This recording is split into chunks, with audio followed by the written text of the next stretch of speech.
Okay, we're gonna shoot some food with our phones. I am going to use this strawberry cake as an example. This is the second time we're shooting this video, so half of this is already gone. So the very first tip for shooting food with your phone is to, and this goes for cameras too, shoot near a window. You want that natural light coming in. So I always put the food right by a window so that light source is coming in from the side. In this instance, I'm gonna use one of these replica surfaces. You don't have to use a surface like this. I mean, maybe you have a nicer table or whatever it may be, that's perfectly fine. But I wanna be able to use these photos for something else after, so. Number 2, props. I never shoot just the food. Depending on how beautiful the food is, you certainly can do that, but I like to style it a little bit with props. So for this example, I'm actually going to use 2 pieces of cake. So it looks like maybe a couple of people are enjoying dessert.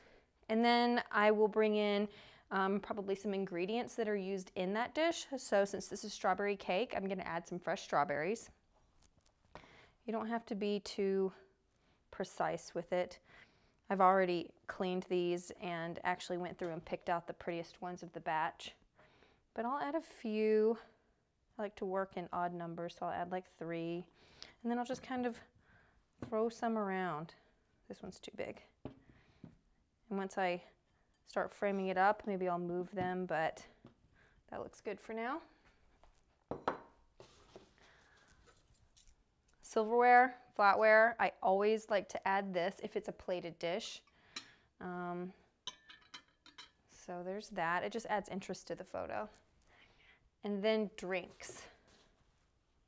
You don't have to add drinks. I just like the shape of these little round ones to kind of replicate that shape of the dishes. And it's espresso, it goes well with dessert. Like I said, it's not necessary, but I think this already looks better than if it were just a piece of cake. All right, next, clean your set. Especially because this is iPhone photography and not shot on a DSLR, we're not gonna be spending any time in Photoshop. There's a million editing apps out there, and I will use something like Lightroom Mobile or maybe like Color Story or Tezza app, but I don't wanna be spending any time having to clean like smeared icing or spilt coffee. See, there's already cherry juice here on the strawberry juice here on the surface. So I just make sure that I clean up anything that I'm gonna not like later. There's this espresso in here. All right, now let's shoot it.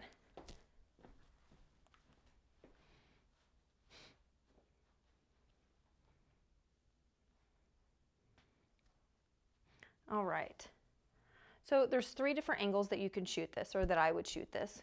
Directly overhead, at a 45-degree angle, or straight on. But if you're shooting straight on, you want to make sure that whatever is behind the scene is worth being in the photo. Right now, I don't want to have any of that in here. Plus, this looks really nice from above. I think a lot of phone photography just looks better from above, kind of like a flat lay. So what I'm going to do is I'm going to shoot it directly above, and I'm going to use these grid lines to try to line it up with the rule of thirds. What that means is I'm going to take my subject, which right now I'm counting my subject as this bottom right slice of cake, and I'm going to line that up where those 2 grid lines intersect right there. So once I have that lined up, then I'm going to look at these crosshairs. There's a white and a yellow crosshair. Once those intersect, once those line up, then I know my phone is level. So my phone is level. That slice of cake is right there in those crosshairs in the bottom right lower third. I'm going to tap on that to get it in focus, and I'm going to hold that down to lock focus. There we go. Now, at this point, I can either bring the exposure up or bring the exposure down depending on what I'm looking for or what I need. See how that gets so much brighter? Looks good right there. Snap. I'm going to move this down here.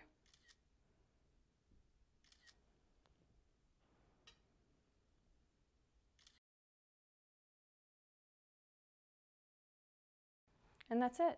You're gonna post it on Instagram and no one's gonna know you shot it with your phone.